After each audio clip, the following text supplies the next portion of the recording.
Lucas Marshall, rich, cocky, and addicted to victory, took a bet that would upend his life in ways he never saw coming. Winning at work, at love, at everything was his default setting, and competition was his oxygen.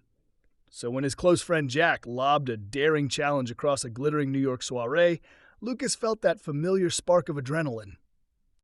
With a sly grin, Jack laid it out. "Let's see if you can win this one, Lucas.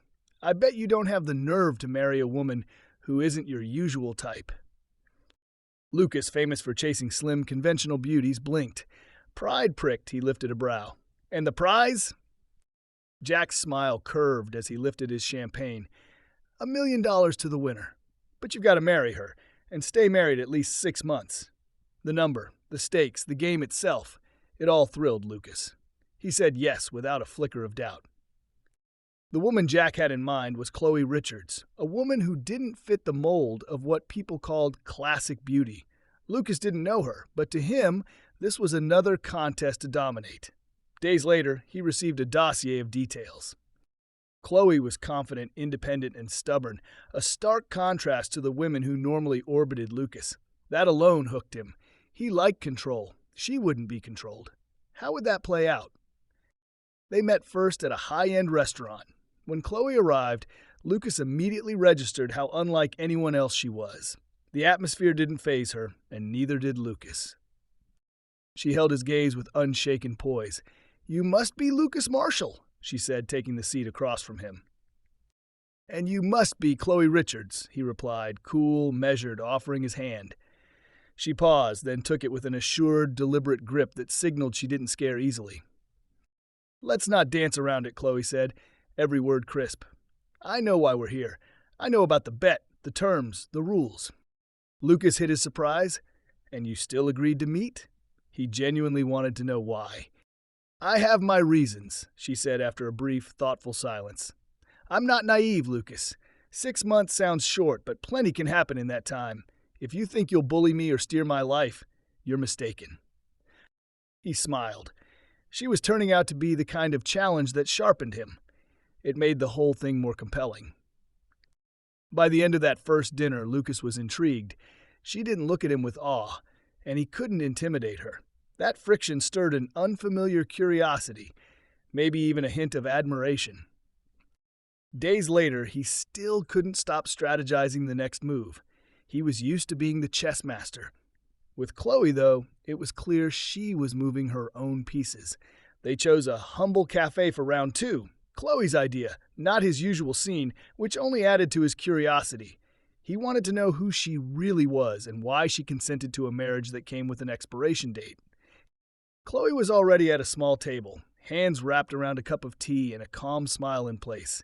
She greeted him warmly this time, less guarded but still radiating self-possession. "I thought you preferred 5-star rooms," she teased when Lucas sat. "Sometimes routine needs breaking," he replied, trying to sound unfazed even as the stripped-back setting made him feel exposed. They traded small talk just long enough to be polite, and then Chloe cut straight to it. "If we're going through with this, I want a few things crystal clear," she said, setting her tea down. "I don't want your money, and I'm not here for your high life. 6 months means 6 months. I plan to leave exactly as I came in." Lucas listened intently. She meant every word. Chloe knew herself, and marriage to her wasn't a ladder to climb. "So what do you want, Chloe?" he asked, genuinely interested. "Freedom," she answered without missing a beat. "Even with this agreement, I won't be managed by you. I have my own life, and that won't change for a temporary marriage." Lucas smiled. It wasn't the response he expected, but he didn't mind. For him, marriage was a formality to secure the win. If she wanted independence, so be it. "Fine," Lucas said. 6 months, then we part." Chloe studied him, measuring whether he truly meant it. She'd said yes with a plan in mind, and she was committed to steering this on her terms. She suspected he'd try to mold things in his favor. She trusted her will to resist. The meeting ended cordially with the roles drawn. Chloe would keep her autonomy, and Lucas would treat the marriage like a checkbox. But as the date neared, Lucas felt, for the first time, this wouldn't be as straightforward as he assumed. The wedding itself was chilled and minimal. A contract, not a celebration. In his head, Lucas was already counting his prize. 6 months would pass quickly, he told himself, and Chloe, stubborn or not, would soften under the weight of exquisite comfort. After the ceremony, he swept her to his New York penthouse. Glass walls reflecting a skyline of power, interiors curated to awe.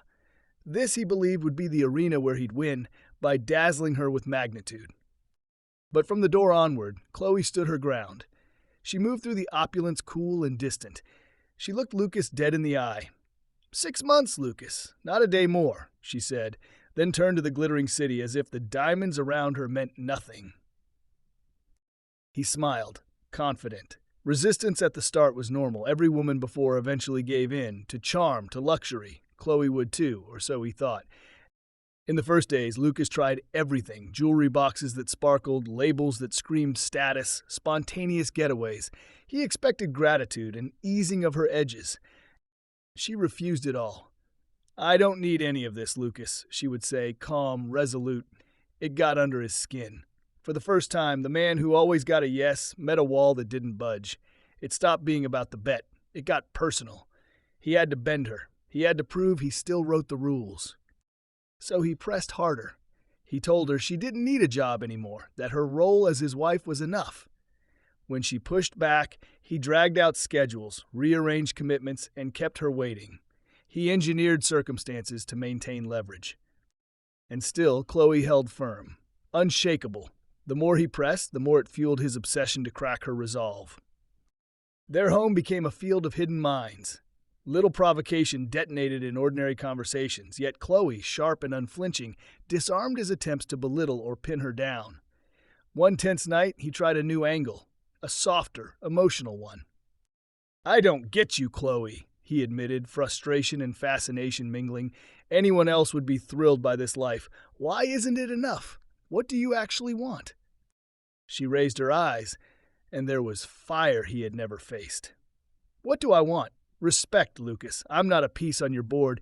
You think money buys compliance. It doesn't buy dignity. It doesn't buy a soul. You've surrounded yourself with things, and still inside you're empty. That's what you can't tolerate." Her words landed like a blow. For the first time, Lucas felt something he couldn't name. Loss, maybe, or the erosion of an old identity.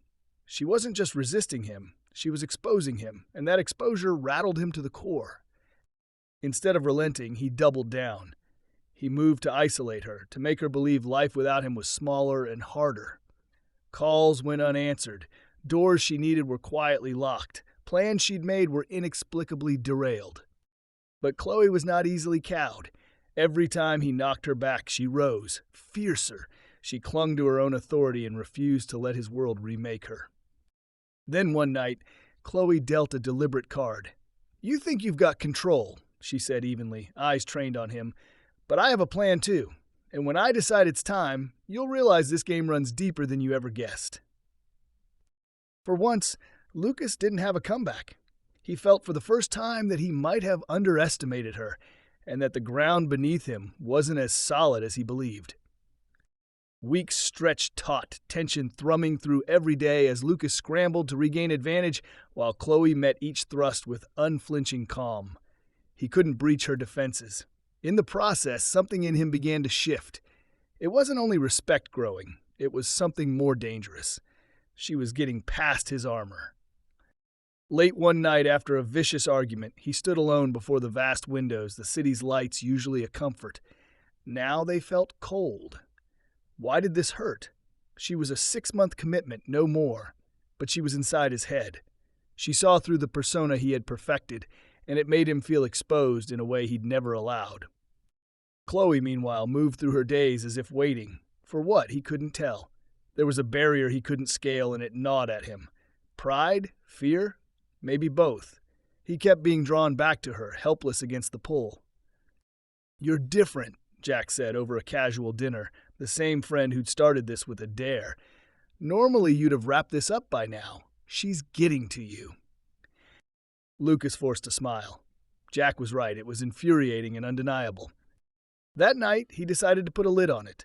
He needed to reset, to remember they were a contract, nothing more. When he reached the penthouse, Chloe was on the couch with a book, calm, unhurried.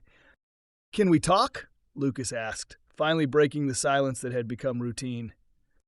Chloe closed the book and looked up, composed. "Of course!" He sat opposite, searching for language that didn't sound canned or calculated. The tension had a physical weight. He couldn't treat the marriage like a signature anymore. Something had happened, inside him, and he had to face it. "What are we doing, Chloe?" he asked, surprising himself with his own honesty. "This started as a game, a bet. I don't know what it is anymore." "I'm not playing, Lucas," she said quietly. "I never was. I accepted this marriage for reasons bigger than money or your need to control. If you haven't learned that yet, maybe it's time you opened your eyes." His chest tightened. She was pointing to something he couldn't quite see. He stood abruptly, agitation sparking. "You've got your secrets. Fine. The more I try to understand you, the more I realize I'm not steering this. And I hate that." Chloe rose too and stepped close enough for him to feel the steadiness of her breath. "This isn't about control," she said, voice low. "You've lived your life trying to dominate rooms and people. With me, you'll have to learn that power isn't always the answer.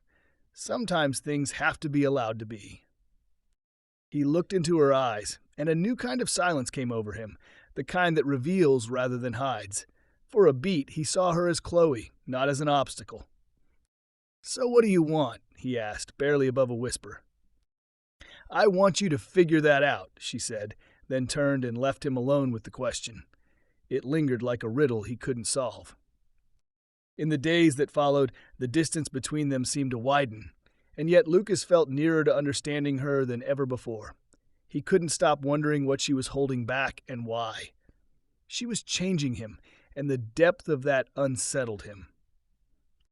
The 6 months were nearing their end, and time warped, each day both endless and too short. Sleep eluded him. He hired investigators, dredged up records, chased every thread of Chloe's past. It was as if she anticipated each effort. Every trail hit a deliberate dead end, like she had arranged the board long before he made his first move. One late night, the balcony light burned. Chloe sat like a sovereign surveying Manhattan's glow. Lucas knew this was it. The night truth step out of the dark. He feared what he'd hear and needed it anyway. He walked toward her, footsteps loud in the hush. She didn't turn. The air itself felt heavy. "I need answers, Chloe," he said, keeping his voice steady while his pulse raced. "I can't stand the guessing anymore. Tell me the truth." She exhaled and rose, finally facing him. Calm, calculating eyes now flashed with something fierce. He saw an edge he'd never seen before. "The truth?" Her smile was sharp enough to cut. "Are you sure you want it?" He nodded. The silence tightened. "You don't know me, Lucas," she said, voice cool. "You've always treated people like pieces on your board, but this time you're the piece. I've been playing you from the beginning." The chill that ran through him was instant. His old certainty about control cracked under her words. He opened his mouth to answer, but Chloe kept going. "The name Richards," she said, voice hardening. "Does it mean anything to you?" "Of course not. People like you don't remember. My father had a small company. You crushed it. You took everything. And after that, he lost hope." Lucas staggered back, eyes wide. What are you talking about?" "My father," she said, stepping closer, pain and fury braided in her stare. "He tried to keep us afloat. You came through like a storm. We lost it all. And it killed him." Her voice broke. She swallowed hard and continued, tears gathering. "He took his own life because of what your empire cost him." The words slammed into Lucas. He felt the architecture of his self-image lurch. There had been so many mergers, acquisitions, closures, casualties. Too many to catalog, too many to humanize.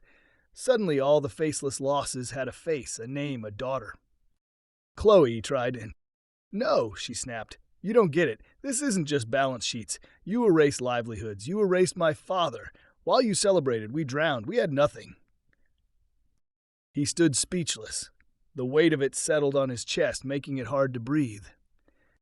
"I planned this," Chloe said, voice back to a measured burn.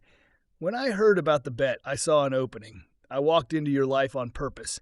I wanted you to feel the helplessness you feed on, to know what it's like to be manipulated, to be made small." His hands trembled. The man who believed he always had the upper hand finally saw the board from the other side. "Chloe, I didn't know," he stammered. "You never knew because you never cared," she said, stepping in until their faces were inches apart. "You level people and keep moving. I'm not here to ruin you financially. That would be easy. I'm here to make sure you never forget. I want the memory to live in you. I want you to feel it every day." Her words landed like a verdict. Lucas realized the game had been over for a long time, and he had lost more than a bet. He had lost a part of himself he could never reclaim. She walked away, leaving him buried under the silence she'd made so punishing. He sank onto the couch, empty. After that night, her revelation echoed like thunder. The woman he thought he could master had flipped the entire match. He had no script for this kind of defeat. Chloe didn't yell, didn't fight. She ignored him. At breakfast, she was silent. In the halls, she moved past him as if he weren't there. Her detachment worked on him like a slow, unending pressure. Lucas, accustomed to being magnetic, became invisible in his own home. The absence of acknowledgement became its own instrument of pain. The indifference was only the start. He noticed key meetings shifting without explanation. His sound decisions suddenly doubted, projects faltering under inexplicable headwinds. He could feel Chloe's invisible hand everywhere, never direct, always undeniable. At home, she kept him at arm's length. No shared meals, no real conversations, just glacial glances that froze his attempts to reconcile. One evening, he found her reading, the calm of the moment feeling like a trap. He sat down carefully. "Chloe," he said softly, almost pleading, "I know what I've done. I know the hurt. Can we try? Can we at least talk?" She closed the book, eyes still on the page. When she lifted her gaze, it was winter. "Talk?" she echoed with a dry laugh. "You think words fix this? After everything, words are empty." "I was wrong," Lucas said, rising, desperate. "I'll do anything to make it right. I can change." "Change," she stood, face unwavering. "Will change bring him back? Will it refill the years our lives were gutted? No, and whatever you do now isn't for me, it's for you. You're the one who will carry it. You'll live with it." Silence swallowed his reply. For the first time, he understood there would be no quick forgiveness. She was beyond gestures. He would have to find something else, if anything existed at all. Her punishments grew more precise. She dismantled him in increments. At work, disappointments mounted. At home, she dismissed him with a look. The perfect retribution wasn't destruction, it was 1,000 small cuts, each one reminding him why it bled. One night, after yet another blown meeting, Lucas heard Chloe laughing on the phone, discussing his latest blunder with someone. He knew whose hand had turned the wheel. He waited in the living room, worn down and burning. "You're pulling strings," he said when she entered, voice low, anger coiled with grief. "You're tearing everything down, here, at work, everywhere." "Am I?" she asked, expression flat. "I'm returning the favor. Don't worry, I won't annihilate you. That would be too simple. I want you to live with it, to watch small pieces fall, knowing exactly why." The floor dropped again. This was a nightmare with the lights on. Lucas had always believed he authored other people's endings. Now he was reading from a script he hadn't written. Time crawled. Chloe's coldness never wavered. Lucas moved like a ghost, chasing redemption that never arrived. He tried, harder each day to show change, to prove sincerity, and every attempt fell flat. He was trapped in a loop she controlled with surgical precision. Then she stood over him one night as he sat exhausted and sealed it. "You took something from me I can never get back," she said, voice steady as the edge of a blade. "Now I'm returning that. You'll live with it for the rest of your life." There was nothing to say. The sentence was the living. Lucas drifted through weeks of guilt and despair, dismantled by a silence that kept him company even in crowded rooms. But something shifted inside him. He realized talk was worthless. Promises were noise. If anything could matter now, it would be proof. He woke one morning with a decision. He would stop begging for words and start earning gravity. The first action was small, and it was hers. He would give Chloe space. Respect it. Then he would begin to show that he paid attention. He noticed what he'd always ignored. Peonies, her favorite. Coffee, strong, no sugar. The quiet rituals of her morning. That afternoon, he bought peonies from the finest florist and set them on the kitchen table. No note, no fanfare, just the flowers. When she returned, she paused, lifted a bloom, and breathed it in. She said nothing. For Lucas, that silent acceptance felt like a door cracking open. He kept going. He set the breakfast table with care, made her coffee exactly right, and then disappeared so she wouldn't feel cornered. He placed small comforts within reach without trying to trade them for conversation. He tried day after day to show presence without pressure.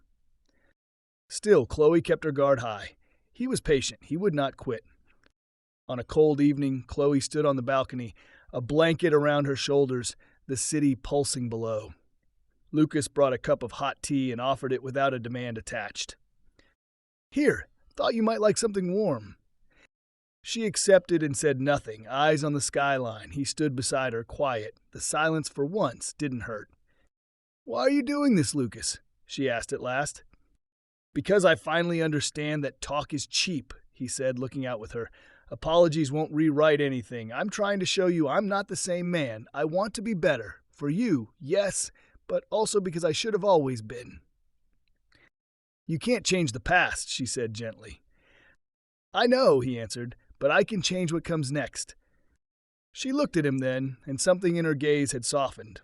Not forgiveness, not yet, but curiosity, a willingness to watch what he did with his next breath. After that night, the small gestures continued, and the energy between them shifted. She accepted the tea. She let him speak a little at breakfast. The walls didn't crumble, but they thinned.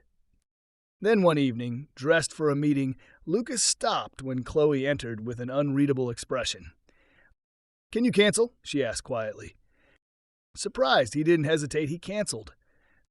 They sat with space between them, and for the first time in weeks, the quiet felt safe. "I'm not ready to forgive you," she said finally, "but I see you trying. Maybe that's a beginning." His heart steadied. He wouldn't push. If there was a road here, he would walk it at her pace. In the weeks that followed, their routine gentled. Simple breakfasts, unimportant conversations that mattered anyway. Yet something still tugged at him. Chloe was holding something back. She kept certain doors closed, as if bracing for a moment only she knew was coming. One rainy night she seemed far away, more inward than usual. He tried not to press, but his need to know finally spoke. "Chloe," he said softly, "there's something you haven't told me. I can feel it. If there's more, please." She drew a long breath, eyes averted, weighing the risk. Then she looked at him with a mixture of sorrow and resolve. "You're right," she said. "There's more. I didn't think I could tell you. Maybe it's time." The air tightened. He waited. "Do you remember the company you crushed, the one my father ran?" she asked, voice steady but wounded. "You destroyed our family, but that's not all you destroyed." Lucas frowned. "What do you mean?" "I was pregnant," she whispered. The world tilted. He stared, stunned. "What?" "When everything fell apart. When my father died, when the pressure was suffocating, I lost the baby," she said, eyes fixed on the floor. He felt the ground vanish. Breath turned shallow. The guilt he'd been carrying multiplied, heavy and relentless. He hadn't just wrecked a business or a family. He had been the unseen cause of a life that never began. "I didn't know," he said, voice breaking. "I couldn't have known." She looked up, tears finally spilling. Pain, yes, but a formidable strength beneath it. "No, you didn't," she said, "because you never looked. You moved through people like they were scenery. I lost my baby, and you kept living like nothing had happened." Each word cut. He wanted to reach for something that could matter and found nothing sufficient. "I don't have the right words," he said at last, hollow with grief. "What I did can't be excused. I will never forgive myself. But if there is anything I can do to make even one part of this less cruel, I will." She studied him, the silence stretching.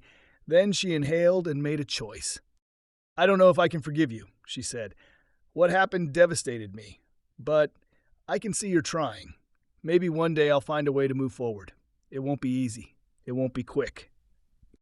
Hope and anguish collided in him. "I'll do whatever it takes," he said, steady and sure. "For as long as it takes, I'll prove I've changed, that I can be someone you trust. someone you can maybe one day forgive. We'll see, Chloe said softly. We'll see if you can. The days after that confession transformed Lucas. Her words stayed with him like a bell that wouldn't stop ringing. He refused to sink into regret that went nowhere. He needed to redesign his life from the foundations up. He started where the harm lived, with the people he'd broken. He tracked down families whose futures he had derailed with calculated deals. He knocked on doors to modest homes in quiet neighborhoods far from his penthouse. "I'm Lucas Marshall," he said to one stunned man. "I'm here to apologize." "Apologize," the man scoffed. "What good is that now?" "I can't change what I did," Lucas said, "but I can help rebuild what I tore down. I'm here to make it right, whatever that looks like for you." He didn't just write checks. He listened. He set up recovery funds and programs for small businesses gutted by his old tactics. He offered time, resources, platforms, and hands-on help. He wanted to understand the damage he'd called cost of doing business. Chloe watched from a careful distance, skeptical, guarded. But as the weeks turned, she couldn't ignore the pattern. He wasn't making a performance of remorse. He was living it. His words finally had weight. One evening, she stood on the balcony as he returned, the set of his shoulders different, less brittle, more grounded. "How was it today?" she asked, eyes still on the horizon. "Hard," he said, letting out a long breath, "but necessary. Every conversation is a step toward being a better man. Not just for you, for me." She turned then, and the steel in her gaze had softened to something more human, more open. He wasn't the man who had walked into her life on a dare. He was someone building a new one from scratch. "I can see that," she said, "and I'm willing to try. Maybe it's time to stop living in the wreckage and start building something new." Relief swept through him. She was offering a chance, not absolution, not erasure, but a path forward they could walk together. As 6 months drew to a close, something unexpected blossomed. The barbed edges of their conversations dulled. Laughter returned, cautious at first, then easy. The arrangement that began as a transaction turned into a bond, slow, honest, real. On the final night of their 6 months, Lucas set a quiet dinner. He knew this was a hinge moment. "Chloe," he said, nerves fraying his composure, "our agreement is ending, but I don't want us to end. I've fallen in love with you. I want us to go on, really go on. No bets, no games." Surprise glimmered in her eyes, matched by a warmth she no longer tried to smother. Somewhere along the way, she had fallen too. "I love you, Lucas," she said, voice tender and true, "and I want to try as equals." Happiness washed over them, the kind that felt earned. They had crossed a brutal landscape and found each other on the other side. Months later, Chloe noticed her body shifting. Morning nausea, small signs she couldn't ignore. A doctor's visit confirmed it. She was pregnant. When she told Lucas, joy broke out of him, unguarded. He held her, laughing and crying, both of them stunned by the beauty of this second chance. "I want to do this right," he said, knowing exactly what that meant. "Marry me again, this time for love alone." "I want that too," she said, tears bright. A real wedding, a clean start. They chose intimacy over spectacle, family, a few friends, no gloss, no deals, just vows that meant what they said. Lucas knew the road of restitution ahead was long. There were more doors to knock on, more histories to face. But now he had something to fight for, the woman he loved and the child they were bringing into the world. At the end of the night, they swayed to quiet music. Chloe rested her head on his chest and whispered, "Who would have thought it began with a bet?" He smiled, holding her closer. "Who would have thought it would become the best bet I ever took?" And with a future threaded with love, repair, and hope, they stepped into their next chapter. What do you think? Did Chloe make the right choice in forgiving and marrying Lucas? Share your thoughts in the comments. We'd love to hear your opinion. Your presence means everything to us. If this story touched you, don't forget to subscribe to the channel for more narratives like this. Thank you for watching.